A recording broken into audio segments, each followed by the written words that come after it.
Right. ఇంకోటి Ashok sir లాంటి వాళ్ళు దీని మీద రియాక్ట్ అయ్యి ఆయన ఏం చెప్తుండంటే గవర్నమెంటే కొన్ని కోచింగ్ సెంటర్లు నిర్వహించవచ్చు కదా, ఎందుకు మా మీద పడి మేము 100 కోట్లు సంపాదించడం, తెలుస్తుంది కదా, ఫ్రీ ఎడ్యుకేషన్ ఇవ్వచ్చు కదా అంటున్నాయి. వాడు తెలివి తక్కువ దద్దమ్మ. వాడు తెలివి తక్కువ దద్దమ్మ. గవర్నమెంట్ ఎందుకు ఇవ్వట్లేదు? రాష్ట్రంలో 13 ప్రభుత్వ కోచింగ్ సెంటర్లు ఉన్నాయి, ఎస్సీ ఎస్టీ బీసీ. అదే విధంగా జూబ్లీహిల్స్ లో ప్రధాన కోచింగ్ సెంటర్, రాష్ట్ర స్థాయిలో సివిల్ సర్వీస్ కోచింగ్ సెంటర్ ఉంటుంది. ఈ 13 జిల్లా స్థాయిలో ఉన్నటువంటి హైదరాబాద్ రంగారెడ్డి కాకుండా జిల్లా స్థాయిలో ఉన్నటువంటి కోచింగ్ సెంటర్లో అనేక రకాల constable, SI, DSC, group 2, group 1 civils coaching శిక్షణ పొందారు. భోజనం ఉచిత సౌకర్యాలతో, భోజనంతో సహా ఉచిత సౌకర్యాలతో వాళ్ళకి పుస్తకాలు, అన్ని రకాల సౌకర్యాలు కల్పించి ప్రభుత్వం కల్పిస్తుంది. కానీ అందులో ఉన్న సీట్లన్నీ పరిమితమే కదా, అందరికీ కల్పించలే కదా. ఇప్పుడు 30 లక్షల మంది నిరుద్యోగులు, 30 లక్షల మంది నిరుద్యోగం ప్రభుత్వ కల్పన చేయదు కదా. దీని ద్వారా ప్రభుత్వ ఆలోచన ఉన్నది. ప్రభుత్వమే కాకుండా ప్రైవేటు భాగస్వామ్యంలో నమోదు చేసుకున్నటువంటి జిహెచ్ఎంసీలో నమోదు చేసుకున్నటువంటి శిక్షణా సంస్థలు పెట్టమంటే తెలంగాణ నిరుద్యోగులకు కూడా, అంటే అన్ని చదువుకొని ఏ ఉద్యోగం రాక స్వయం ఉపాధి పొందాలనుకున్నటువంటి నిరుద్యోగి, అంటే అశోక్ లాంటి రాజకీయం చేయాలనుకునే వాడి కాదు. ఎవడైతే పిల్లలకు సేవ చేయాలి, నేను చదువుకున్నా నాకు ఉద్యోగం రాలేదు, నేను స్వయం ఉపాధి పొందాలి, 10 మందికి శిక్షణ ఇవ్వాలని స్వయం ఉపాధి కోసం శిక్షణా సంస్థలు పెడతారు. అట్లాంటి వాళ్ళకు కూడా ఉపాధి కల్పించాలి కదా.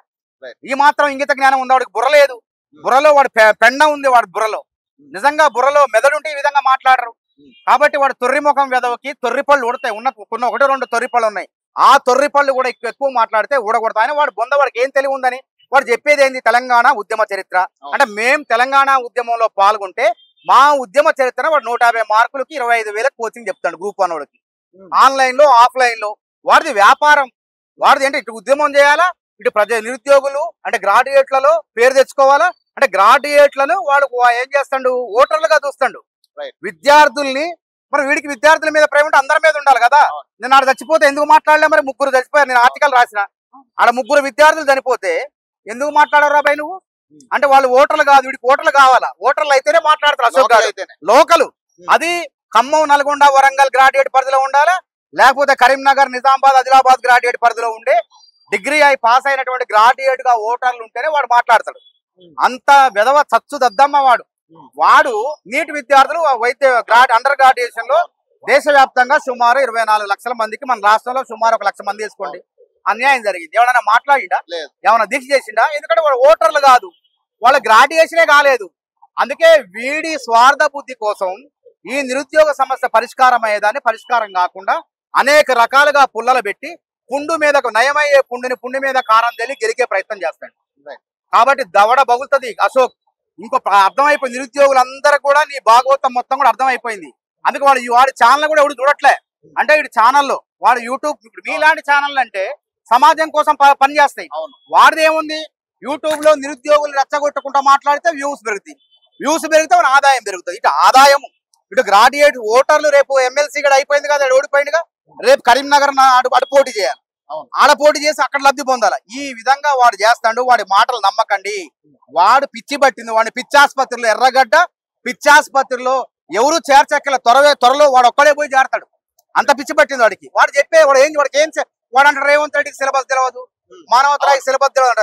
పిచ్చి ముఖమా, ఎర్రి పప్ప, మాకు సిలబస్ తెలియదరా? సరే నాకు సిలబస్ తెలవాల్సిన అవసరం ఏముందిరా? నేనేమన్నా యాస్పిరెంట్నా? నేను నిరుద్యోగుల సమస్య రాకుండా పోరాడేవాడు. తరగతులు చెప్తున్నావు. అరే మన ఇద్దరం కూర్చున్నా, నేను దమ్ముంటే చెప్తానా. ఆర్ట్స్ కాలేజ్ దగ్గర నువ్వు తెలంగాణ చరిత్ర చెప్పు, నేను తెలంగాణ చరిత్ర చెప్తా. సాధారణ విద్యార్థులను కూర్చోబెడదాం. ఎవరు పాఠం చెప్పింది అద్భుతంగా ఉందో, ఎవరికి చప్పట్లు కొడతారో చూద్దాం. నీ తొర్రి ముఖంలో మాటే సరిగా రాదు నీకు. నువ్వా మాట్లాడతావు? నువ్వు రేవంత్ రెడ్డి గురించి మాట్లాడతావా? దమ్మున్న ఇద్దరం కలిసి వ్యాసం రాద్దాం అంటే గ్రూప్ 1 వ్యాసం రాద్దాం. ఇష్టం మీరే ఇవ్వండి. ఒక అంశం మీద మేమేం చెప్పొద్దు. మీరు ఒక అంశం ఆర్ట్స్ కాలేజ్ ముందు మా ఇద్దరికి ఇవ్వండి, పెన్ను పేపర్ ఇవ్వండి. మరి ఎవరు మంచిగా రాస్తారో మంచిగా రాసిన వాళ్ళని అభినందించండి. ఆ ముఖానికి చేత కాదు. వాడు ఎవడు లేక ఏదో పిచ్చిగా ఏదో తెలంగాణ చరిత్ర చెప్తాడు. అది పెద్ద చదువు అన్నట్టు, అదేదో ఎకనామిక్స్ లాగా. వీడికి చేత చదివే రాదు. వీడికి చదువు వచ్చినోడు అయితే వాడికి ఉద్యోగం వచ్చేదే. వీడు ఉద్యోగం రాని వెధవాయుడు. ఇంకా 40 ఏళ్ళు వచ్చినా ఉద్యోగం రాక కోచింగ్ సెంటర్ పెట్టుకున్నాడు. సరే వాడు భార్యకు ఉద్యోగం వచ్చింది, ఆ భార్య ఉద్యోగాన్ని కాపాడుకునే ప్రయత్నం చేయాలా? అమ్మాయికి ఉద్యోగం వచ్చింది, పాపం అమ్మాయి ఉద్యోగం వచ్చిందా నిలుపుకునే ప్రయత్నం చేయాలా? వీడు ప్రతి దాంట్లో పుల్ల పెట్టడం, ఏలు పెట్టడం, చికాకు చేయటం, లేని సమస్యను సృష్టించడం, కృత్రిమ ఉద్యమం చేయటం, ఈ విధంగా చికాకు చేస్తే మాత్రం బిడ్డ నిన్ను తుక్కుగా కొడతామని చెప్పి హెచ్చరిస్తున్నా. నెక్స్ట్ కార్యాచరణ ఎలా ఉండబోతున్నారు మానవతరాయ్ గారు? ఏం లేదు, అసలు ఉద్యమాలే ఉండవు. ఉద్యోగాల క్యాలెండర్ వస్తే ఉద్యమాలే ఉండవు. నిరుద్యోగ గందరగోళం ఉండదు. రైతులు ఉద్యమాలు చేయరు. రైతులకు అన్ని బడ్జెట్ లో కేటాయించడం, నిరుద్యోగులకు ఉద్యోగాల క్యాలెండర్ ఇచ్చడం, చదువుకోవడం చూపిస్తాం. యూపీఎస్సీ పరీక్షల్లో ఏ విధంగా వాయిదా ఏమని కానీ పోస్టులు పెంచమని ఏమైనా ధర్నా చేస్తాడా? ఎస్ఎస్సీ కానీ అట్లా ఉండదు కదా. స్టాఫ్ సెలక్షన్ కమిషన్ కానీ, బిఎస్ఆర్బి కానీ, ఆర్ఆర్బి కానీ, ఏ కేంద్ర ప్రభుత్వ రంగ సంస్థల ఉద్యోగాల్లో ఏ గందరగోళం ఉండదు. అట్లనే రాష్ట్ర ప్రభుత్వంలో ఉద్యోగాల్లో నిరుద్యోగులకు గందరగోళం ఉండకుండా ఒక రహదారి, ఒక రాచమార్గం వేసే ప్రయత్నమే ఉద్యోగాల క్యాలెండర్. కాబట్టి ఇంకేంది ప్రశాంతత అంతా. వాళ్ళకి అవసరమైతే ఉద్యోగాల సంఖ్యను ఎప్పటికప్పుడు పెంచుకుంటూ, ఒక ఉద్యోగం ఉన్నా ఉద్యోగం ఉన్నా నిరుద్యోగులందరికీ పారదర్శకంగా, వేగవంతంగా, లీకులు లేకుండా ఉద్యోగాలు ఇచ్చే ప్రయత్నం చేస్తున్నాం.